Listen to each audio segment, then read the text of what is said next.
Hi, my name is Justin Lee, and today I'll be talking about X-ray photoelectron spectroscopy. So the X-ray photoelectron spectroscopy, otherwise known as the XPS, is an imaging technique that is used to analyze the surface chemistry of materials. And this device will measure elemental composition, the empirical formula, chemical state, and the electronic state of the elements in the material. These factors are pretty important to measure because they end up affecting the material properties and behaviors of the material, such as corrosion and adhesion. So the information that the XPS provides is important in analyzing materials, where their surface composition plays a critical role in their performance. These materials include nanomaterials, electronic devices, magnetic media, and film coatings, only to name a few. So here is what the XPS sort of looks like. This is, of course, a very simplified diagram, but I'll just go ahead and explain what's going on over here. So firstly, photons are shot at the sample down here by an X-ray, and this will end up energizing the sample. And in addition, this results in electrons being pushed off the surface of the sample by the photons. And since different compositions of elements will have different types of bonds, the electrons will leave the sample at varying velocities. And the varying velocities reflect the difference in binding energy, which is the amount of energy that is required to separate an electron from the surface of the material. So for example, an electron with a higher binding energy will leave the sample at a lower velocity because it took more energy for the photon to push off the electron. So after the electron leaves the sample, it will move around a cylinder container that looks pretty similar to this, and until it ends up hitting a detector. So as it bumps into a detector, the detector will indicate how much energy the electron has and how fast it was moving.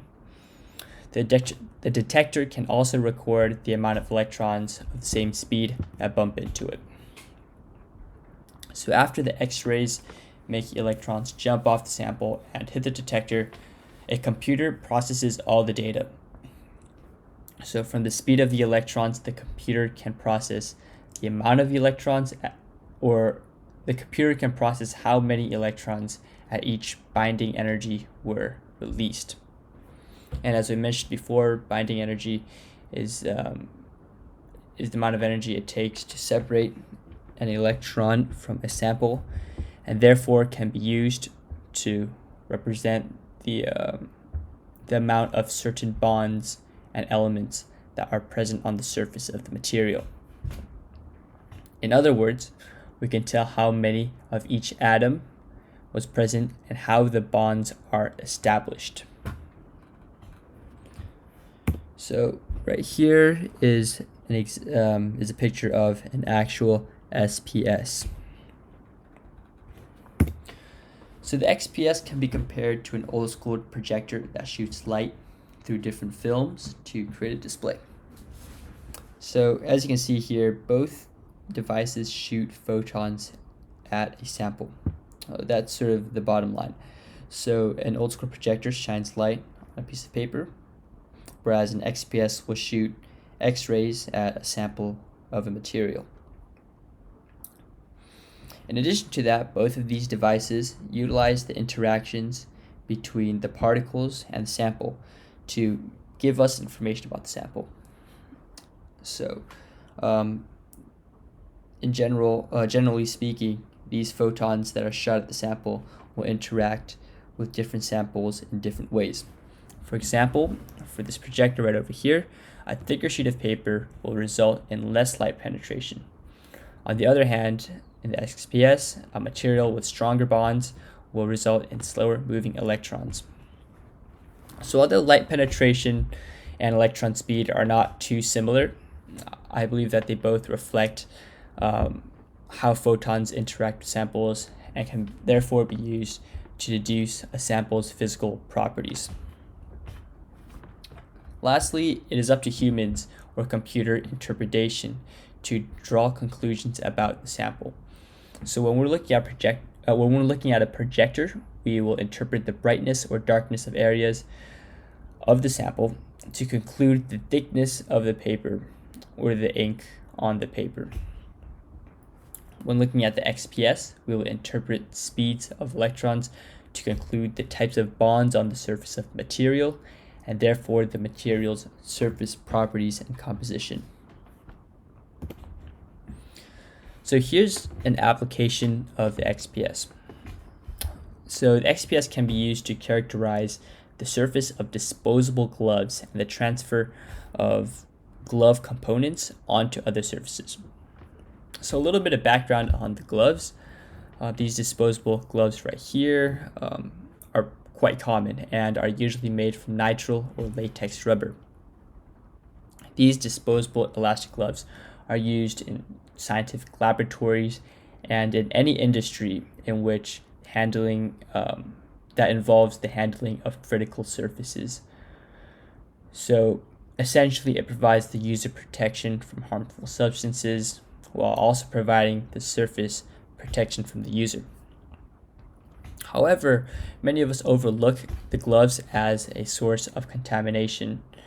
In fact, these gloves contain many different surface coatings and inorganic salt additives, which add to the physical properties of the glove. So the XPS can be used to evaluate the chemical and elemental composition of the disposable gloves and therefore determine if the particles are transferred from the glove onto another surface. For example, the XPS can be used to characterize the inner and outer compositions of the gloves and the chemical states of laboratory gloves before and after usage. Being able to do this will allow us to see whether or not surface components were transferred during usage.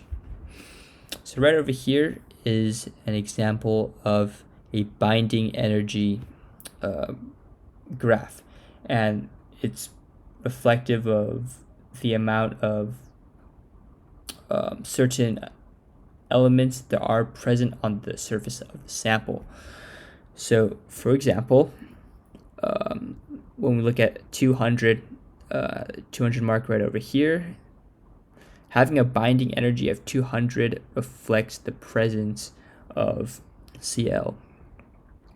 And same thing with the binding energy of around 900, of a little bit less than 1,000. Having this binding energy reflects the quantity of oxygen atoms. So with this graph, the green one represents a latex glove and the orange one represents a nitrile glove. We're able to see how many oxygen atoms there are, how many zinc atoms there are, and so on and so forth. Next, the XPS can be used to analyze wear-resistant coatings, primarily on metals. So layers of coatings such as zinc diphosphone form a protective glossy coating that makes the metal a bit more wear resistant. And scientists with the XPS could find out whether the material aging under load will detrimentally affect its friction stability behavior. So here, the XPS is used to test how wear and tear of the metals affects the surface properties in terms of wear-resistant coatings that are applied. So this can be done by an analysis of the quantity of elements such as magnesium, zinc, calcium, and carbon, which are all elements that are part of the wear-resistant coating. So here is the binding energy graph. And the results indicate that aged metals had significantly less of the wear-resistant coating elements present on the surface. So as you can see, the red line represents the old metals that underwent aging, and there's a significantly less amount of of chemicals that are part of a wear-resistant coating.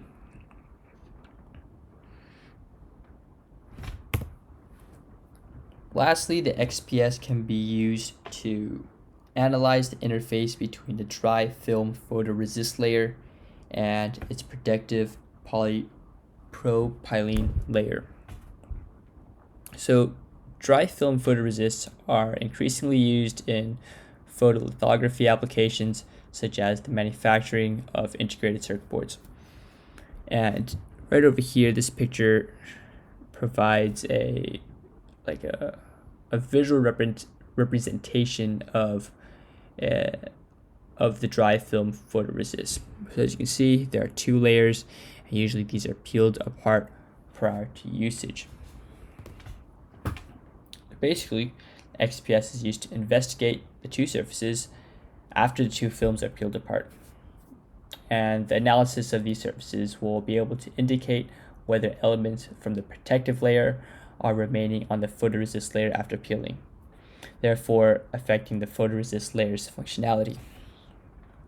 So right over here, another diagram of these two materials, and when they're peeled apart, all we want to make the XPS can be used to analyze how much of the dry film atoms end up on here, and vice versa.